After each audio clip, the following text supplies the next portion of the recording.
kami sampaikan untuk menjadi perhatian bahwa di awal rangkaian upacara Korps Marinir TNI Angkatan Laut saat ini telah berusia 70 tahun. Perayaan HUT diselenggarakan di Kesatrian Marinir Hartono Cilandak, Jakarta Selatan.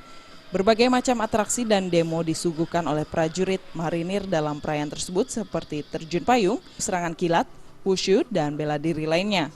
Namun ada yang berbeda pada perayaan kali ini, yakni ditampilkannya kolonel senapan marinir junior yang melibatkan anak-anak.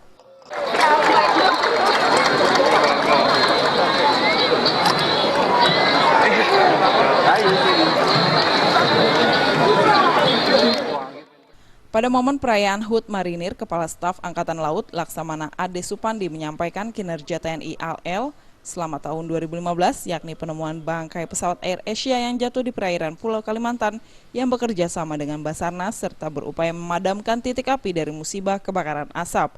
Marinir TNI AL juga masih memfokuskan komitmen operasi pengamanan di daerah perbatasan termasuk wilayah maritim. Kita kan sudah memiliki komitmen operasi di TNI, salah satunya adalah pengamanan perbatasan.